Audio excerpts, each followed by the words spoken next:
Doctor ortho, अब दर्द भी घुटने टेकेगा। नमस्कार, मैं रवि सिंह, स्वागत है आपका channel for news Haryana, Punjab और हिमाचल में। कनाडा में इन दिनों भारतीय मूल के कुख्यात गैंगस्टर लॉरेंस बिश्नोई गैंग को लेकर माहौल गरमाया हुआ है। मशहूर कॉमेडियन कपिल शर्मा के सरे स्थित रेस्टोरेंट पर फायरिंग की घटना के बाद कनाडा के कई नेता और स्थानीय लोग इस गैंग को आतंकी संगठन घोषित करने की मांग कर रहे हैं। कनाडा की अपराध नियंत्रण मंत्री रूबी सहोता ने भी कहा है कि सरकार इस मुद्दे पर गंभीरता से विचार कर रही है और अगर ये समूह आतंकवादी संगठन घोषित करने के मानदंडों पर खरा उतरता है तो कार्रवाई में देरी नहीं की जाएगी। बीते कुछ महीनों में कनाडा में कई हत्याओं, फिरौती की मांग और गैंगवार में इस गैंग का नाम सामने आया है।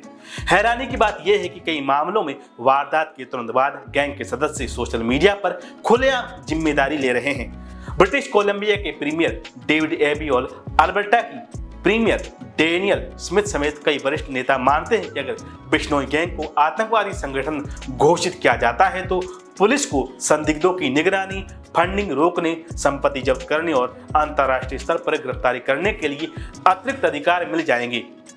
कनाडा में इस गैंग का आतंक उस वक्त चर्चा में आया जब कपिल शर्मा के स्वामित्व वाले रेस्टोरेंट पर 2 बार फायरिंग हुई। इन घटनाओं ने न सिर्फ स्थानीय समुदाय बल्कि पुलिस को भी हिलाकर रख दिया। माना जा रहा है कि फायरिंग या तो दहशत फैलाने के लिए की गई या फिर वसूली का दबाव बनाने के मकसद से। बता दें कि इसको लेकर एक वीडियो भी सामने आया था जिसमें सलमान खान को लेकर कपिल शर्मा को धमकी दी गई थी। 14 मई 2025 को ब्रैम्पटन के जाने माने व्यापारी हरजीत सिंह ढड्डा को मिसिसोगा में उनके ऑफिस के पार्किंग लॉट में गोली मार दी गई थी। ढड्डा ट्रंकिंग इंश्योरेंस के बड़े कारोबारी थे और उनकी कंपनियां टोरंटो से अल्बर्टा तक फैली थी। उनकी बेटी ने बताया कि 2023 में उन्हें 5 लाख कनाडाई डॉलर की फिरौती मांग गई थी। पुलिस को जानकारी देने के बाद भी ढड्डा की हत्या कर दी गई। वारदात के कुछ घंटे बाद रोहित गोदारा और गोल्डी बराड़ नाम के अपराधियों ने सोशल मीडिया पर खुद को लॉरेंस गैंग का सदस्य बताते हुए इस हत्या की जिम्मेदारी ली। ढड्डा की हत्या के बाद जून 2025 में 2 और भारतीय मूल के व्यापारियों की हत्या हुई। 12 जून को सरे में सतविंदर शर्मा की गोली मारकर हत्या कर दी गई जिसका जिम्मा गैंगस्टर जीवन फौजी ने लिया। 20 जून को ब्रैम्पटन के व्यापारी MP धनोआ की हत्या हुई जिसका जिम्मा फिर से गोदारा और बराड़ ने लिया। ये सभी पीड़ित किसी राजनीतिक या खालिस्तानी गतिविधियों से जुड़े नहीं थे, लेकिन घटनाओं से साफ है कि गैंग दक्षिण एशियाई समुदाय को खासतौर पर निशाना बना रहा है। 2023 में खालिस्तान समर्थक नेता हरदीप सिंह निज्जर की हत्या के बाद इस गैंग का नाम अंतर्राष्ट्रीय स्तर पर सुर्खियों में आया। कनाडा के तत्कालीन प्रधानमंत्री जस्टिन ट्रूडो ने भारत पर आरोप लगाया कि वो इस गैंग का इस्तेमाल टारगेट किलिंग के लिए करता है। भारत ने इन आरोपों को नकारते हुए कहा कि उसने बार बार कनाडा से इस गैंग के सदस्यों के प्रत्यर्पण की मांग की लेकिन कोई कार्रवाई नहीं हुई।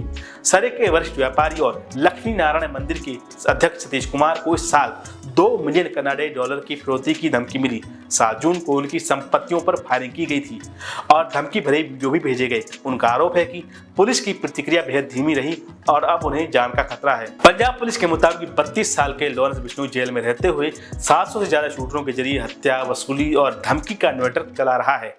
उसका करीबी सहयोगी गोल्डी बराड़ कनाडा से ऑपरेशन संभाल रहा है। 2022 में पंजाबी गायक सिद्धू मूसेवाला की हत्या से इस गैंग को बदनाम शोहरत मिली। इसके बाद सलमान खान के घर के बाहर फायरिंग और मुंबई के नेता बाबा सिद्दीकी की हत्या का जिम्मा भी इसी गैंग ने लिया। कनाडा में अब आवाज उठ रही है कि अगर इस गैंग पर कड़ी कार्रवाई नहीं हुई तो ये सिर्फ दक्षिण एशियाई समुदाय के लिए नहीं बल्कि पूरे देश की सुरक्षा के लिए खतरा बन सकता है। हालांकि देखना होगा कि कनाडा लॉरेंस बिश्नोई गैंग पर क्या कार्रवाई करता है। डॉक्टर ऑर्थो, अब दर्द भी घुटने टेकेगा।